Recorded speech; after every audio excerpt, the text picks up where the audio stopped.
ملائكته يصلون على النبي يا أيها الذين آمنوا صلوا عليه وسلموا تسليما اللهم صل على سيدنا ومولانا محمد معدن الجود والكرم وآله وبارك وسلم صلاة وسلاما عليك يا سيدي يا رسول اللہ. محترم حضرات،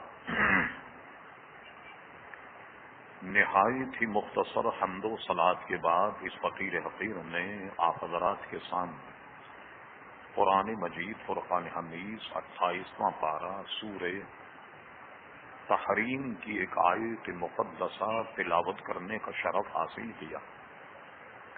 قبل اس کے کہ کچھ عرض کیا جائے، اللہ تبارک و تعالی سے دعا فرمائیں کہ وہ اپنے پیارے حبیب لبیب نبی کریم رؤوف الرحیم علیہ افضل الصلاۃ و تسلیم کے صدقے و طفیل مجھے حق کہنے کی توفیق عطا فرمائیں. ہم تمام حاضرین کو اللہ تبارک و تعالی حق سن کر حق و قبول کرنے کی اور اس پر عمل کرنے کی توفیق عطا فرمائے. یقیناً آپ کے ذہن میں ہوگا کہ ہم نے گزشتہ جمعے اپنے عقائد نظریات کی بقا، اس کا احیاء، اس کے اعادے کے لیے معراج النبی صلی اللہ علیہ وسلم کے عنوان پر کہ حضور علیہ الصلوۃ والسلام کی معراج شریف جسمانی اور آپ بیت المقدس گئے، تمام انبیاء کرام علیہم الصلوۃ والسلام کی امامت فرمائی، آسمانوں پر گئے، سدرہ پر گئے، عرش پر گئے، یہاں تک کہ لامکاں گئے اور اللہ تبارک و تعالیٰ کا دیدار اپنی آنکھوں سے کیا. یہ ہم نے بہت مختصر کتاب و سنت سے تلخیص کر کے گزشتہ جمعے ہمیں بیان کی. یہ آپ کے علم میں ہے کہ شعبان المعظم کا مہینہ شروع ہو چکا. یہ بہت برکت والا مہینہ ہے. حضور علیہ الصلوۃ والسلام اس میں روزے بھی رکھتے، عبادت بھی کرتے، جیسا کہ ہم شب برات میں گزارش کریں گے کہ حضور علیہ الصلوۃ والسلام قبرستان بھی تشریف لے گئے، جنت البقیع کے قبروں پر حضور تشریف لے گئے، ہاتھ اٹھا کر وہاں دعا بھی کی. اور اس کے راوی حضرت ام المومنین عائشہ صدیقہ رضی اللہ تعالی عنہا.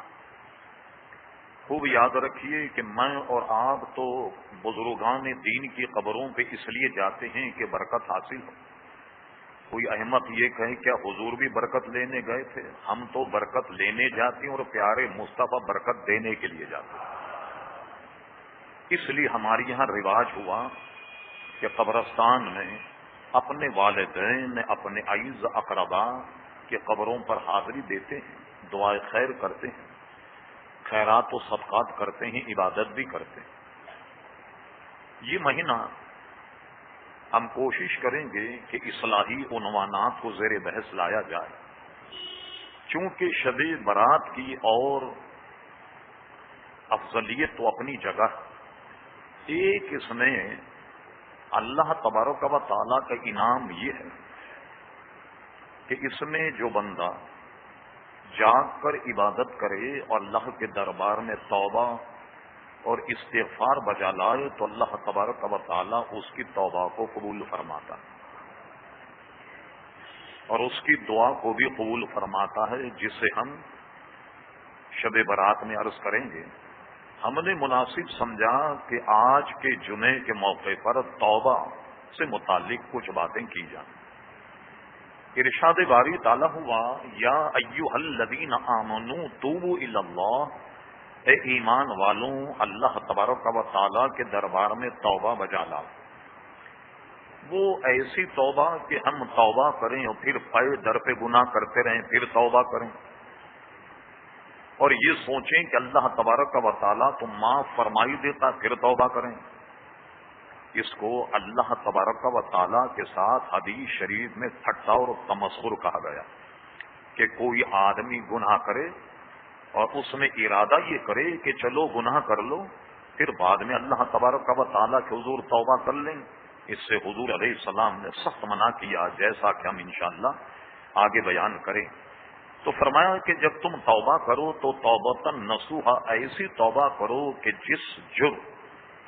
جس گناہ کا تم نے ارتکاب کیا مصمم ارادہ کر لو کہ اب آئندہ اس گناہ کے قریب نہیں پھٹکنا، آئندہ اس کا ارتکاب نہیں کرنا۔ تو کیا ہوگا؟ ایسی توبہ اللہ تبارک و تعالیٰ کے دربار میں مقبول ہوگی۔ اب آئیے ہم تفصیل نہیں بلکہ چند نکات اس پر عرض کرتے ہیں۔ آپ جانتے ہیں وقت کم ہوتا، اسی وقت میں ہمیں گفتگو مکمل کرنی ہوتی۔ یہ بتائیے کہ توبہ کا دروازہ اگر نہ ہوتا کہ جس آدمی نے جو گناہ کیا اور اس کو تعذیب اور سرزنش ویسی ہوتی جیسے دنیاوی قانون میں ہے، تعزیرات پاکستان میں ہے، تعزیرات ہند میں ہے، برطانوی قانون میں ہے کہ بھئی جو گناہ کرو گے اس کو تو تمہیں بھگتنا ہی پڑے گا، تو اللہ اکبر، اس وقت ہم حسرت کرتے کہ کاش ہم جو گناہ کرتے ہیں یا گناہ کیے کوئی تو رجوع الی اللہ کا راستہ ہوتا، کوئی تو اللہ کے دربار میں رجوع کرنے کا راستہ ہوتا، کوئی تو توبہ کی سبیل ہوتی، کوئی تو اللہ اس کے رسول کو راضی کرنے کا ذریعہ ہوتا۔ یہ بتائیے ہم حسرت کرتے یا نہیں؟ اور اللہ تبارک و تعالیٰ کی طرف سے ہمیں یہ حکم ملتا کہ نہیں، اچھی اور بری بات تو ہم تمہیں بتا چکے، تو اب تم نے جرم کا ارتکاب کیا کیسے؟ اب جب تم نے جرم کا گناہ کا ارتکاب کیا تو سزا تو تمہیں بھگتنی ہوگی کہ جو اللہ اس کے رسول نے بیان کی۔ اللہ اکبر، رب کریم خلاق عالم، وہ ہمارا بنانے والا، ہماری عقلوں کا بنانے والا، ہمارے ذہن و خرد کا پیدا کرنے والا، وہ جانتا تھا کہ بندے گناہ کریں گے اور گناہ کرنے کے بعد ان کی خواہش ہوگی کہ اللہ کے دربار میں رجوع کرنے کا کوئی راستہ ہونا چاہیے۔ تو رب کریم نے جب سے اس عالم کائنات کو معرض وجود میں لاتے وقت اللہ تبارک و تعالیٰ نے توبہ کا دروازہ بھی کھول دیا۔ اور توبہ کا دروازہ کب تک کھولا؟ یہ تو ہم آپ کا وقت بچانے کے لیے، تاکہ کم سے کم یہ الفاظ آپ کے ذہن میں رہیں کہ دنیا کے معرض وجود میں آتے ہی معصیت شروع ہو گئی، اور یہ معصیت شروع ہونے پر اللہ تبارک و تعالیٰ نے توبہ کا دروازہ کھول دیا، اور یہ توبہ کا دروازہ اس وقت تک کھلا رہے گا جیسا کہ حدیث شریف میں آثار قیامت اور علامات قیامت میں ہے، تا وقت کہ سورج مغرب سے طلوع نہ ہو۔ اگر سورج مغرب سے طلوع ہو کر مشرق میں غروب ہوگا، اب توبہ کا دروازہ بند۔ جو کافر ہے سو کافر، جو منافق سو منافق، جو نیک وہ نیک، اب وہ بدل نہیں ہو سکتا کہ اب توبہ کا دروازہ بند ہو گیا، بہت مہلت مل گئی اور اب توبہ کسی کی قبول نہ ہوگی۔ رب کریم نے ازل سے اس دروازے کو کھولا، اور یہ دروازہ کب تک کھلا رہے گا؟ جب تک کھلا رہے گا کہ سورج تا وقت کے مغرب سے طلوع نہ ہو۔ یہ اللہ تبارک و تعالیٰ کی کتنی مہربانی، اللہ اکبر۔ اچھا، اب دیکھیے کیا یہاں چند گناہ جن کو ہم وقت ہوگا تو آخری میں بیان کریں گے کہ اس کا ازالہ کرنے کے بعد توبہ، لیکن فی الواقع ان گناہوں کی توبہ نہیں۔ لیکن آدمی گناہ کتنے ہی کرے، بعض حدیثوں میں آیا کہ اس کے گناہ اتنے ہوں جتنے کہ سمندر کے جھاگ۔ ہم گزشتہ عجائبات قدرت میں آپ سے بیان کر چکے کہ سمندر کتنا، اللہ اکبر، ہمارے اور آپ کے لیے تو اس کا کنارہ تلاش کرنا ممکن نہیں، کتنا وسیع اور عریض سمندر، اس میں پانی کتنا ہوگا، جھاگ کتنا پیدا ہوگا۔ فرمایا اگرچہ اس کے گناہ سمندر کے جھاگ کے برابر ہوں، بلکہ ایک حدیث شریف میں اعلی حضرت امام اہل سنت نے ایک سوال کے جواب میں حدیث کو نقل فرمایا، جامع الحدیث میں بھی یہ حدیث موجود ہے، سارے حوالے اس کی صحت کے ساتھ میں یہ موجود ہے۔ فرمایا گیا کہ تمہارے گناہ اتنے ہوں کہ آسمان کے کنارے تک پہنچ جائیں۔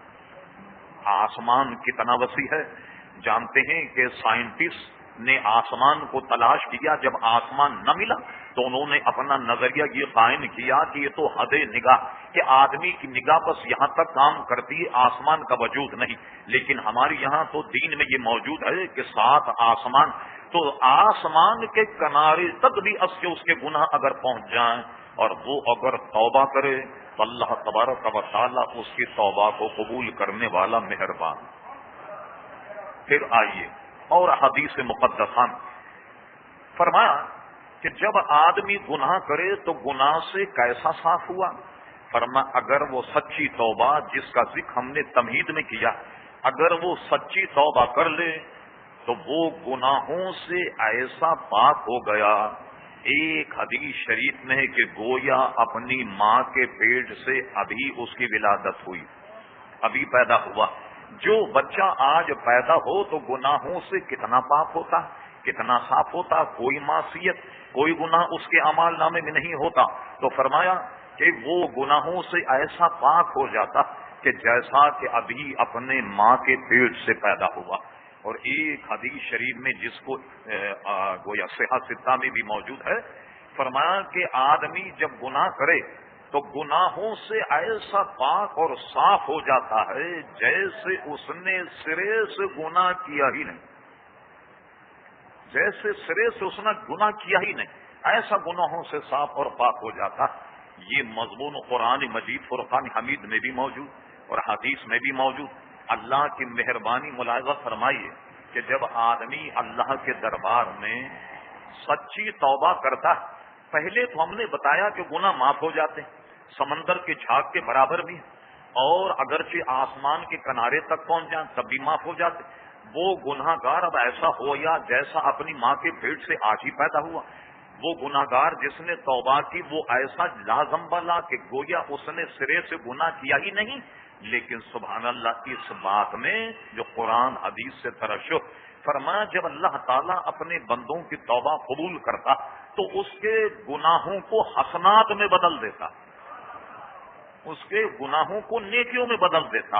مثلا آپ کی بات ذہن میں رہے، جیسے ایک آدمی نے 10 کروڑ گناہ کیے، اس کے اعمال نامے میں 10 کروڑ گناہ لکھے، اور وہ اگر اللہ تبارک و تعالیٰ کے دربار سچی توبہ کرے تو 10 کروڑ معصیت اس کے اعمال نامے سے مٹا کر 10 کروڑ حسنات یعنی نیکیاں اس کے اعمال نامے میں لکھ دی جاتی۔ مجھے بتائیے اس سے بڑھ کر پیارے مصطفیٰ کا کوئی انعام ہوگا اپنے غلاموں پر؟ اس سے بڑھ کر اللہ تبارک و تعالیٰ کا کوئی انعام اپنے بندوں پر ہوگا کہ پتہ نہیں دنیا بھر جہاں بھر کے گناہ کیے، اور اگر وہ سچے دل سے توبہ کر لے تو اللہ تبارک و تعالیٰ نہ صرف کہ اس کی توبہ کو قبول کرتا بلکہ اس کے معصیت کو حسنات اور نیکیوں میں تبدیل کر دیتا ہے۔ یہ کتنا بڑا انعام اللہ تبارک و تعالیٰ۔ گناہ کیا اللہ تبارک و تعالیٰ کا، اور توجہ کیجیے، گناہ اللہ تعالیٰ کا کیا، لیکن جب توبہ کرے تو اللہ تبارک و تعالیٰ اپنے بندے کی توبہ سے کیسے خوش ہوتا ہے؟ کتاب التوبہ مسلم شریف کئی طرق پر یہ حدیث آئی، یعنی کئی طریقوں سے اس کو بیان کیا مختلف راویوں۔ ہم مختلف راویوں کو سامنے رکھ کے اس کا نچوڑ آپ کے سامنے رکھ دیتے۔ ایک قصہ حضور نے بیان فرمایا تاکہ آپ کی سمجھ میں آ جائے کہ گناہ تو تم نے اللہ کا کیا، لیکن جب اس کے دربار میں توبہ کرتے ہو تو یہ کہ خالی تمہارے گناہوں کو معاف کر دے، مگر اللہ تعالیٰ تمہارے توبہ سے اتنا خوش ہوتا ہے۔ اب اس کی مثال کیا دی جائے کہ اللہ تبارک و تعالیٰ کی ذات تو عقل و خرد سے ورا، کیا مثال دی جائے؟ کوئی مثل نہیں کہ اس مثال دی جائے۔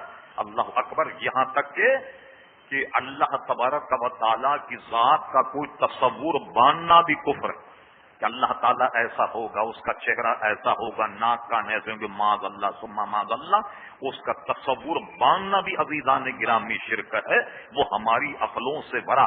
لیکن سرکار نے اپنے الفاظ میں ہمیں سمجھانے کے لیے کہ جب تم اللہ کے دربار میں توبہ کرو تو جانتے ہو رب تمہاری توبہ سے کتنا خوش ہوتا. اس کی مثال دی فرمائی یوں سمجھو کہ ایک آدمی طویل سفر کرنے کے لیے روانہ ہوا. اونٹنی پر اپنا سامان زاد راہ اس نے لادا. بوریا بستر، کھانا پینا، زاد راہ، ضرورت سفر، یہ سب کا سب اونٹ پر ہے. اور اس کے بعد کیا کرتا ہے، وہ اونٹ کو ایک جگہ ٹھہرا کر ایک جنگل میں تھکا ماندہ سو جاتا. اب جب سو گیا اس کی آنکھ لگی. آنکھ لگنے کے بعد کھڑا ہوا تو دیکھا کہ زاد راہ اس کا اونٹ یا اونٹنی وہ غائب ہو گئی، پتہ نہیں کہاں چلی گئی. اب یہ شخص جس پر ساری ضروریات و طویل سفر، یہ شخص پورے جنگل میں اپنی بساط کے مطابق اونٹ کو تلاش کرتا. بسیارے تلاش، بہت زیادہ تلاش، لیکن اونٹ نہیں ملتا. اب کیا کرتا ہے، نہ پانی ہے، نہ کھانا ہے، نہ پیٹ بھرنے کی کوئی چیز ہے. بہت ہی تلاش اور جستجو کے بعد تھکا ماندہ ایک جگہ سو گیا. اور ایک حدیث شریف میں اشارہ یہ ہے کہ کائی کے لیے سویا. کیوں سویا؟ اس نے دیکھا کہ سفر تو ممکن نہیں، اور اس دنیا سے بغیر موت کے تو جان چھوٹے گی نہیں، مرنے کے بعد جان چھوٹے گی. تو گویا موت کے انتظار میں تکیہ لگا کر سو گیا کہ اب تو جب تک جان بدن میں ہے یہ صعوبت، یہ مصیبتیں تو اٹھانی ہوں گی. جب تک کہ جان نکلے گی نہیں، دنیا سے رہائی نہیں. اب موت کے انتظار میں سو گیا اور مکمل سونے کے بعد نہایت مایوس ہے، زندگی سے مایوس اور موت کے انتظار. اور تھوڑی دیر کے بعد جب اس کی آنکھ لگی، آنکھ لگنے کے بعد بیدار ہوا. جیسی وہ بیدار ہوا تو کیا دیکھتا ہے کہ وہ اس کا اونٹ اس کے سرانے کھڑا ہوا، پورے ساز و سامان کے ساتھ کھڑا ہوا. حضور نے صحابہ سے پوچھا اب تم بتاؤ کہ یہ شخص جس کا بالکل بیاباں میں اونٹ گم جائے، نہ کوئی مددگار، نہ مونس، نہ ہمدم، ایسے موقع پر بے شمار طریقے سے تلاش کرنے کے باوجود بھی اونٹ نہیں ملتا اور موت کے انتظار میں سو گیا. اور سونے کے بعد مایوس ہو کر جب آنکھ کھلی تو دیکھا اونٹ اس کے سرانے کھڑا ہوا. اے جماعت صحابہ تم بتاؤ کہ یہ شخص اپنی سواری اور زاد راہ کو دیکھ کر کتنا خوش ہوگا. صحابہ نے کہا حضور وہ تو بہت زیادہ خوش ہوگا، جو موت کے انتظار میں لیٹا ہوا، سارا ساز و سامان اس کو مل گیا، بہت زیادہ خوش ہوگا. فرما جماعت صحابہ سنو، جب تم میں سے کوئی آدمی گناہ کر کے توبہ کرے تو اللہ تبارک و تعالی نہ صرف یہ اس کی توبہ کو قبول فرماتا بلکہ اس بندے سے بھی کہیں زیادہ اللہ تعالی اپنے بندے کی توبہ سے خوش ہوتا. یہ جو قصہ اونٹ والا بیان کیا گیا، اس بندے سے کہیں زیادہ اللہ تبارک و تعالی تمہاری توبہ سے خوش ہوتا ہے. اللہ اکبر. آپ انعام پر انعام، اکرام پر اکرام ملاحظہ فرمائیے. نہ صرف یہ کہ وہ توبہ قبول کر لے، عدل کا تقاضا تو یہ تھا کہ چلیے توبہ قبول ہو گئی، ورنہ عدل کا ایک تقاضا تو یہ تھا کہ جو آپ نے کیا وہ تو بھگتنا ہی پڑے گا آپ کو، جب آئندہ آپ کریں گے تو پھر دیکھا جائے گا. سبحان اللہ. یہ اللہ تبارک و تعالیٰ کا فضل ہے، یہ اس کا کرم ہے کہ وہ نیکیوں میں بدل دیتا ہے معصیت کو، اور اپنے بندے کی توبہ سے اتنا زیادہ خوش ہوتا ہے جیسا یہ بندہ خوش ہوا کہ جس کا اونٹ گم گیا. یہ کتنا خوش ہوا. اللہ تبارک و تعالی اپنے بندے کی توبہ سے اس سے بھی کہیں زیادہ خوش ہوتا. دیکھا آپ نے توبہ کی فضیلت. لیکن ہاں، توبہ جب اللہ تعالیٰ کے دربار میں کی جائے تو میں نے پہلے ضمناً عرض کیا، ایک تو ہے گناہ کا ہو جانا، اس میں بندہ توبہ کرتا ہے، اور ایک یہ کہ گناہ کرے اور توبہ کرے، گناہ کرے اور توبہ کرے، دل میں ارادہ یہ ہو کہ جناب بس گناہ کریں گے پھر اللہ سے توبہ کر لیں گے، پھر گناہ کریں گے پھر اللہ سے توبہ کر لیں. امام غزالی کہتے ہیں اس کی مثال ایسی ہے کہ جیسے ایک حکیم کا بیٹا، وہ حکیم کے بیٹے کو بہت ہی زیادہ مرض لاحق ہو گیا، بڑے زیادہ امراض، اور ابا نے کہا کہ بیٹا پرہیز کرنا ورنہ بیماری بڑھ جائے گی. لیکن بیٹا یہ سوچنے لگ جائے کہ چلو بد پرہیزی کر لو، اب بات تو حکیم ہے رات میں دوا لے لیں.